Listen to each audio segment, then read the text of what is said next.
End of April is here, and where did it go? Lots and lots of jobs been done. We've had barely a couple of days of rain in April, which is really unusual, and the temperatures, last day of April today, 23 degrees, and the bees are making the most of it. Forage is available now. They're able to work it because the temperatures are up and it's not raining.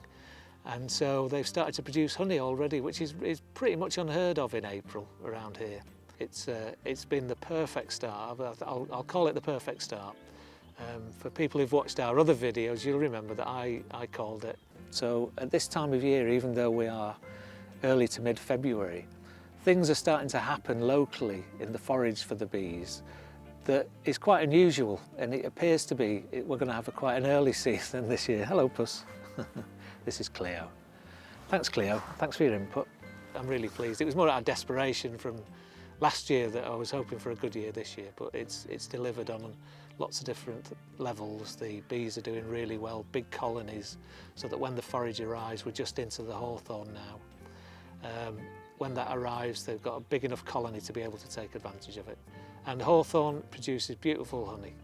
April has been a really busy month. It started off, we were just about finished shivering, and we had all the equipment that we'd made in the winter, supers, frames. They all have now pretty much gone out. We've got a few more to make, got some in reserve. But you have to make sure that's all ready, and unfortunately we did with this very early season. And so it was all about checking on colonies, first inspections, making sure the queen had come out of winter and she was laying. And there were a few issues which we had to come up with a plan for, where the colony or the queen weren't performing the way we wanted it to do. And so we've equalised some of the bigger colonies, and the thing that we're really sort of got in the back of my mind for April, the back end of April, is swarming. So trying to play that game of chicken with the bees, where we want the biggest colonies we possibly can, because so they can go out and collect as much nectar as they can, but obviously without them swarming. So we're looking to give them space. We did that this year because of the earliness of it, by putting supers on really early this year, and it's worked really well. It's something I've done before, but I'm really pleased with how that sort of management technique of our hives has gone this year. So we had plenty of supers on, partly to capture the early honey that was on offer, but partly to give the bees a sense that there's plenty of space in the boxes, not too crowded around the queen. Busy, busy, busy month, as it always is in April, whether it's cold or not, but really busy. But you do have the advantage of being able to plan a little bit more, because the forecast was weeks of sunny weather at a time and very little rain. You may remember one of our earlier videos, we'd come across a colony in an out apiary that was really struggling. We hadn't done inspections up until that point, but on looking a little closer, mainly guided by the bees being pretty aggressive for what the colony usually is like, we found 4 seams of bees. Not really enough to carry on, but in a little bit more inspection we found that the queen hadn't actually come back from a winter gap into laying again. We had to dispatch her and put a new queen in, and the way we did that was a sort of a double-edged thing. We put a brand new laying queen in that had been in an overwintered nuke, and obviously what you get with an overwintered nuke is the bees that the larvae and brood that she's been laying over the winter. So it gets a bee boost as well, population boost. They don't always work. The existing bees sometimes reject the old queen, but I think they were so desperate for a laying queen, the pheromones that she gives off, and also she came with a retinue of her own bees, that they've merged together with a little bit of help from us, and it's now looking like another productive colony that fits in well with that apiary. So the aggression's gone down. They've started to bring in honey. There's a decent population to support the queen, and she's laying away. We looked at some frames, and she's laying away like all the others.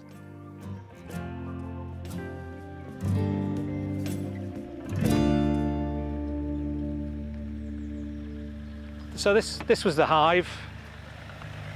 You can tell by the entrance, yes, it's a warmer day, but there's plenty of activity, which is an encouraging sign.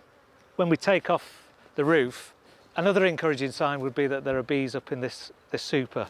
A really encouraging sign would be they've actually started to pack away some nectar in here, and maybe one box isn't good. This is a really good site for honey collection, and the weather's been kind this year, so we'll take a look at that as well. Let's see whether our work has happened. Like I said, the first thing is if we see bees up here, which there are bees in the super. So from memory earlier this month, this was about a 3 or 4 seam colony, really small bundle of bees. So we have a queen excluder on, so no need to look in too deep in this. So that's really encouraging. We put some drawn comb in here so the bees didn't have to work too hard. They'll repair it, but as you can see, they've packing away lots and lots of nectar and reducing that down into honey. So I'm not going to spend too much time in here, but it all looks positive. Just feeling the weight of this box, that's fabulous from the start that they had. It's probably about 50 to 60% full. There's some real good weight on that. So I'll put that to one side, just in front of the hive. I can guarantee the queen is laying because we had a small clump of bees here with an unlaying queen. But you can see now that this is getting to be a populous hive. Really, really encouraging. This queen excluder can come off. We'll have a quick check underneath. The queen isn't on here, which she isn't. And then just to not disturb them, we'll just put this again by the entrance of the hive. We want to just do a quick inspection because these have been disturbed enough. Lovely day. Just want to make sure the queen is still in here, but we don't have to see her. We're just going to look for eggs, larvae, what the quality of that is. We can tell that this has now got a chance to be a productive hive. So as long as those eggs are there and the queen's laying, it's job done as far as we're concerned. But the other thing that I'm thinking of at the same time is the weight of that super. We've got this fabulous weather at the minute, and at 50% full and higher, it's when you will really want to be putting an extra super on. The extra super at this time of year also gives a little bit of room for the bees below. So we're in prime swarm season at the minute, and that will help give them a little bit of headroom. So the new super that we put on, after putting the queen excluder on, we'll put on the top here, existing super on the top of that, and there'll be a gap that the bees can move into, giving them a bit more headroom, hopefully less likely to swarm. But we'll have to keep an eye on that as well. Because we're not going to do too much of an inspection, but we're going to pick a frame from the centre. We don't have to go through this hive line by line. So we'll split it in the middle and take this centre frame out.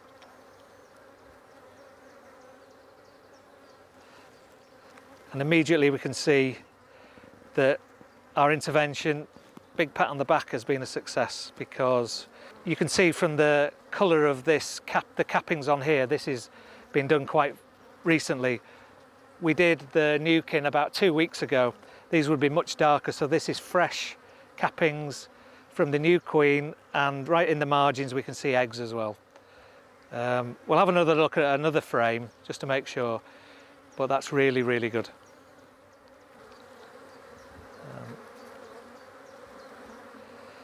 But again, a great laying pattern from this queen. Just make sure she'll be a green queen. But there's also, this frame is just covered in bees doing the waggle dance. If you imagine, everything takes place in this hive normally with the roof on in complete darkness, so the bees communicate with vibration. So we're looking at bees that are vibrating and gathering a retinue of other workers around them, because they have news to pass on. The pollen baskets of the bee that's vibrating, they've just been to somewhere, found a really good pollen source, and what the waggle dance tells the other bees, the direction of the waggle dance tells them when they leave the hive which direction to go away from the sun or towards the sun, and then the length of the waggle dance tells the other bees how far to go once they've aimed in that direction. And at that point they will find a really good pollen or nectar source. It's really fascinating, the waggle dance. And also it's been found that obviously the sun moves as it goes through the day, and so that angle will change even as they're making the dance. You know, within 10 minutes the sun's in a slightly different position and the waggle dance will change. So everything appears to work as we wanted it to work, so that's a definite 10 out of 10 for the beekeeper, but 11 out of 10 for the bees. Queen excluder goes on diagonally and then we just push the bees away. So we're trying our best not to squash them. At 50 to 60% full now, just by checking the weight as we lifted it off, we're going to put another super on here. That will give these bees, which are doing really well, when that brood hatches, there'll be far more bees in this colony. So we'll give them a bit of headroom. Also, when that gets full, we'll give them more space. And running out of space and too many bees being crowded in are the perfect triggers for swarming, so that's what we're trying to avoid. So we'll put that super on top, close them up again, and it's a job well done.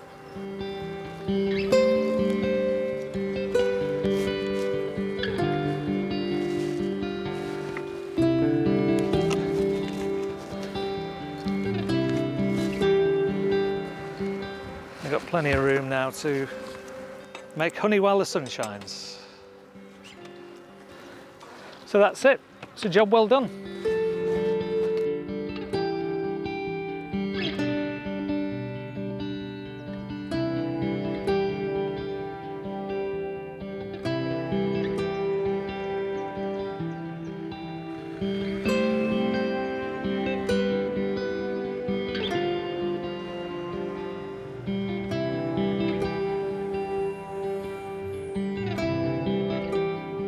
And as you've just seen, the intervention worked. So we've now got a very populous hive. It's got lots of bees to support the queen, and she's making full advantage of that by laying out across multiple frames. And they've started to bring in excess nectar and turning that into a honey. This month as well, we also looked into some of the overwintered nukes, and one in particular was doing spectacularly, really. It had produced, bringing in a lot of honey, lots of bees, running out of space, so we gave them some additional space. So very unusual for a nuke to swarm, but not impossible. So we gave them extra space, and that gave us some options. We could split that if they carried on at a certain rate and make 2 nukes out of that. But in fact, we went back the week after, and they'd started to move up into that space. The queen was laying really well, producing the sort of bees that we want here, you know, heavy honey producers, but also very gentle bees. So we decided that we would promote her to one of our breeder queens for this coming season and just see how she goes. So that was about putting them into a full-sized wooden hive, and you know, we'll just monitor that, but use the larvae from her to raise the next generations of bees that we'd be happy to put into the hives, our production hives. But it's all a learning process. So at this point in time, she's got all the characteristics that we're looking for on paper, but we just need to see her in action now, and we're very hopeful of that, but time will tell. When I looked through the overwinter nukes, they were all at different stages coming out of winter, but we had one that was not doing particularly well. It actually sunk back to a number of bees that was going to cause issues for the queen.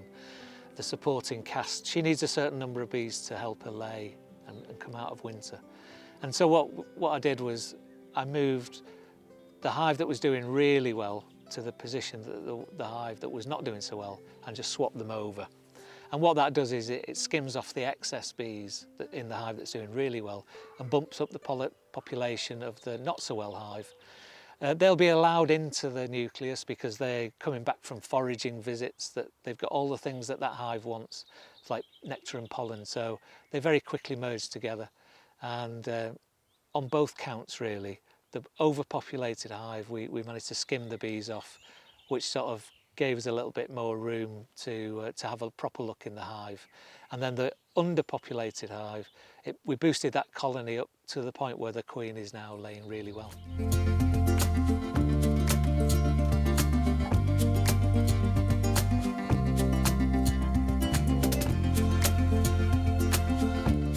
Sometimes when these newts go through winter, one of the issues and the problems we have to fix is that when they come out of winter, they come through with too small a colony. Too small a colony creates a problem, particularly for the queen. She needs worker bees to support her, and she can only lay as many eggs as those workers can handle and feed and cap and all those things. So it is very much an exponential curve that goes through into the summer. But this particular hive, the issue was they dwindled down to such a small colony of bees that there was a danger the queen would fail just because no bees. We want to give her the best possible chance. This is another inspection we're going to do just to see whether our intervention has worked or not. We want to see the queen. She had a green dot on her. Want to see some eggs because it was over the 4 days, so anything that she's laid, anything that's an egg in here was laid after we intervened. And we want to make sure there's a decent colony of bees in there, not, you know, a few hundred like there was before. So we'll take a look at that and move it across now. And we'll just pop them on the table, put the hood on again. I think last time there were only so few bees, I don't think I need to suit it up or anything, but fingers crossed, it's an entirely different proposition. They're a bit light on stores in this one. We'll just quick check on the underside for the queen, she's not there. And we'll do the same as we've done on a previous video, we'll put everything on an upturned roof just to keep them off the grass. So again, foundation, nothing to see on that one, we'll put them to one side. And nothing's stuck together, which is nice, so we can just move them across. Now this was a drawn comb, and they are collecting stores in. And it'll be those bees that we've inherited, if you like, from another hive. They'll be out foraging from their old position, coming back into here and depositing it in that comb. That's really good.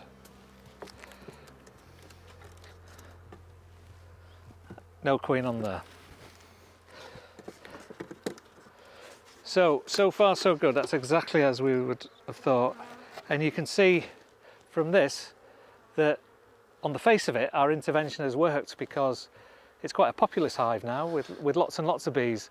Originally, it was probably only 2 frames, just a little tiny cluster with the queen in there, one tiny pocket of capped brood on, a few eggs.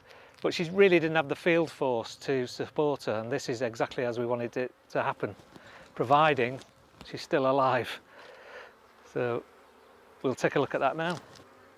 This is a food frame by the weight of it, just lifting up very gently to make sure the queen is okay. And that looks good. There isn't any particular manipulations to do on this because they've got plenty of space, but we will move this comb into what will be the top box and just put a foundation frame in the middle so they can draw that out, push them all together, and that'll be our replacement frame in the bottom.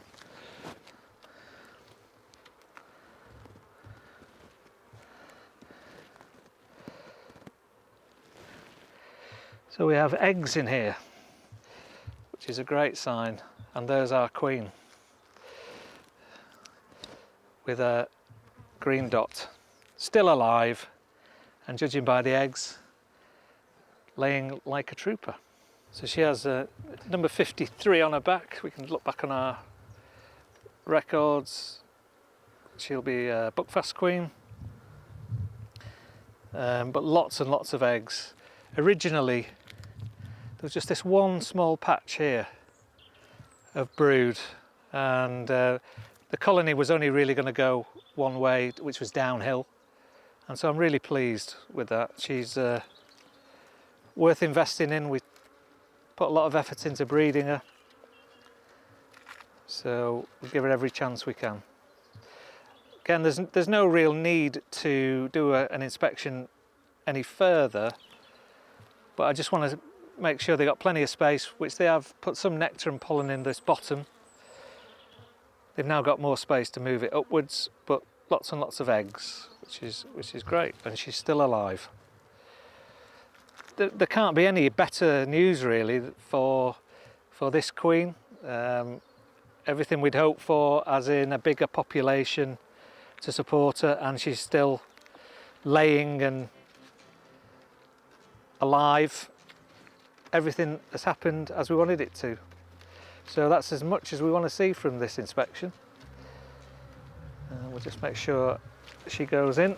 Pop that foundation frame in. There'll be even more space for her to lay when they draw it out.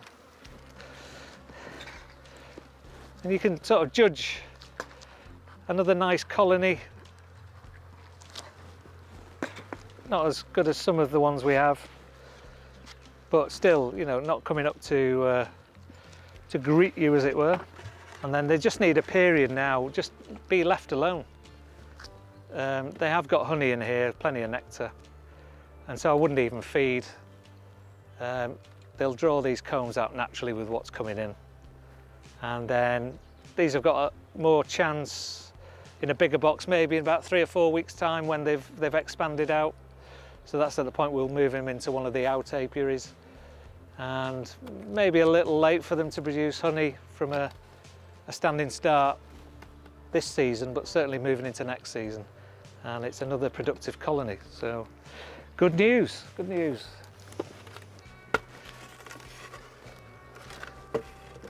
Roof goes on, and then back on its hive stand. These bees will have orientated, the ones we skimmed off the other colony, they've already orientated to this hive, this queen, her pheromones. It's all good.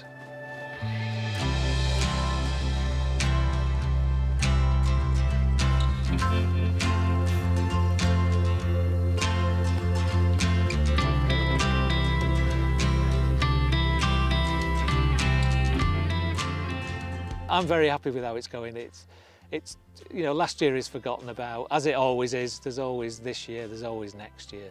But actually this year is fantastic. Couldn't have wished for anything better. It certainly makes up. Had some winter losses because of last year, colonies going into winter quite small. But we're able to, with the resources, we're able to make sure that we've got plenty of hives. Our production hives are about where they are. We're going for a little bit of increase this year, maybe another 50 hives. We've got some brand new sites that we're bringing on stream. So it's all good, perfect, absolutely textbook. I'd take some of the credit for that, but I can't control the weather. It's just, you have to go with what you've got and make the most of it.